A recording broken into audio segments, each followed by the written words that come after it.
Obama brings to us a message of hope and promise of change at a time when hope in the future has disappeared for many of our citizens, especially the poor and the young.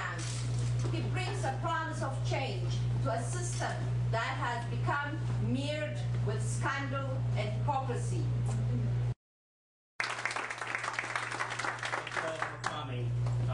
And we're all excited, fired up, ready to go. And that's because, and Senator Barack Obama, we have truly a future leader that has our issues and interests at heart. Why are we here? Why do we support, as Ethiopians, as Americans, and as human beings, Senator Obama? You know, I had this discussion just a few days ago. We Ethiopians in America are just like our next door neighbors. We're just Americans. We pay taxes.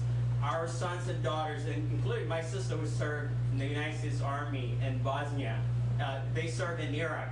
Senator Obama has opposed the war from day one. Don't believe any fairy tale talks, okay? He's opposed the war from day one. It was critical when it wasn't in his right to oppose it. When people were calculating and taking positions that were politically motivated, Senator Obama stood with his conviction. That's why we support Senator Obama. The first thing I would like to say is please let everybody you know who is for Barack Obama, who you think may be for Barack Obama, to vote on February 12th in Maryland, D.C., and Virginia. That's the most important thing you can do.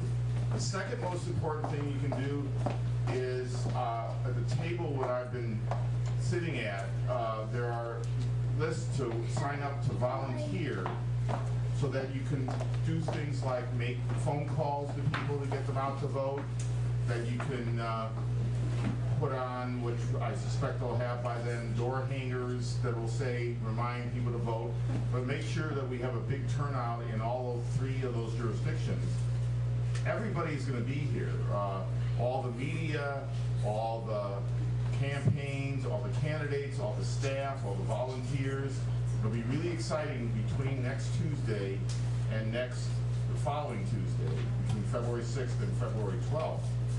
But the important thing is that we all collectively get people out to vote, because turnout's going to be the big deal.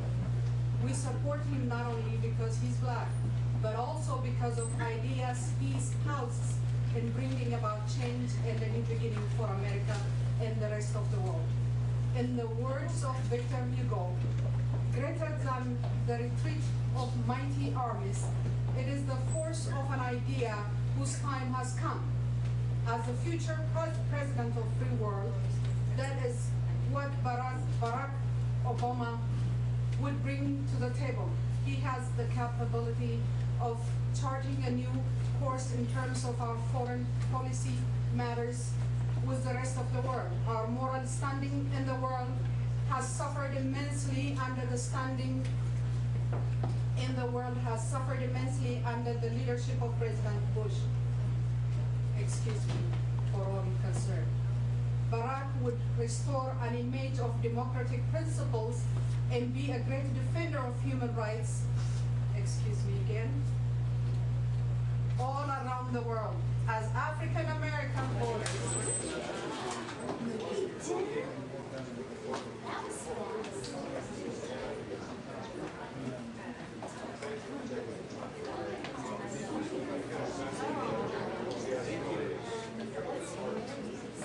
one day I was watching I don't have cable, so I only watch online, and I was watching CNN, and it was right after the Iowa caucuses, after Senator Obama had won. And the first thing that struck me were the people that were sitting behind him. It was a rainbow of people. I had never seen so many different people, not just age, ethnicity, or gender, but just, they all looked like a rainbow. And I thought, wow, maybe this is somebody I need to pay attention to. And I was inspired by his speeches, like most people have said. And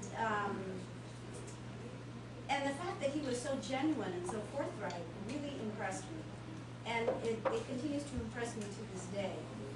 As opposed to some candidates who give you some canned responses, which kind of, after listening to Barack Obama, really turned me off. Thank you. I'll be really brief. He was asked me to explain why I am such a strong supporter of Barack Obama. And really what the way it went for me was I read his first book and then the next one. And reading the first book, it was so clear to me that this is a person who gets it. He understands what we need, what the world is about. He sees things the way I see them. And I felt that he would be a really safe and wonderful person to be in this position.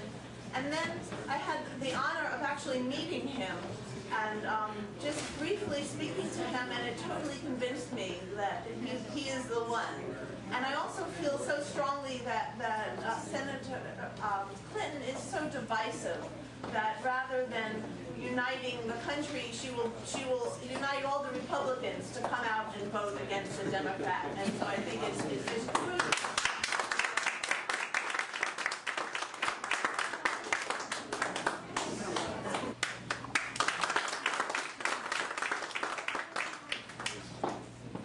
Well, why I don't want the others is very simple.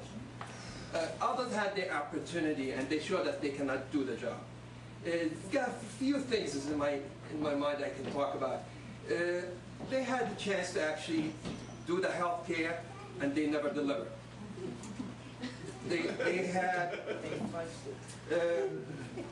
chance not to give away our freedom and they never delivered.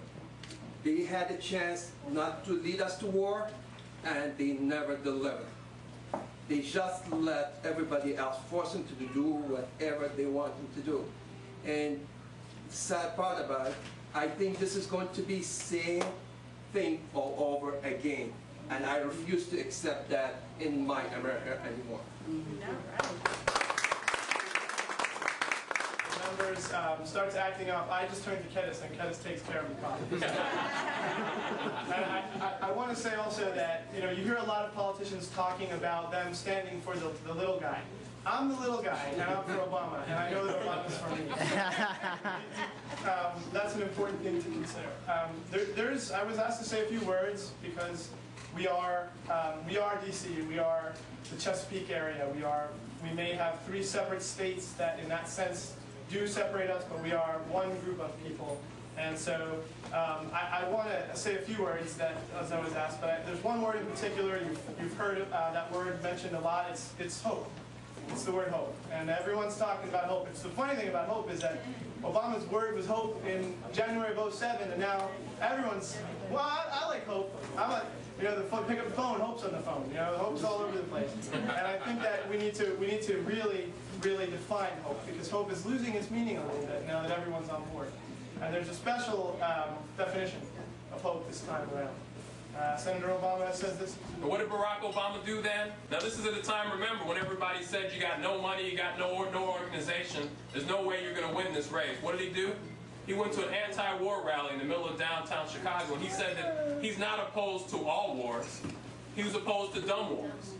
And he said that if we went into this war, we would lead ourselves into an occupation of undetermined length, with undetermined costs, of undetermined consequences that would make us, that would strengthen Al-Qaeda, distract us from Afghanistan, and weaken our security.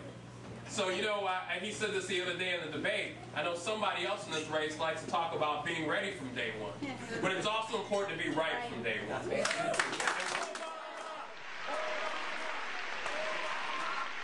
Hope is the bedrock of this nation.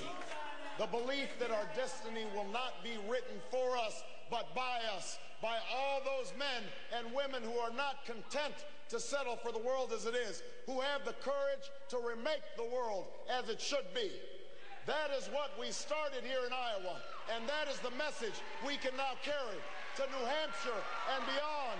The same message we had when we were up and when we were down, the one that can change this country brick by brick, block by block, callous hand by callous hand, that together, ordinary people can do extraordinary things, because we are not a collection of red states and blue states. We are the United States of America.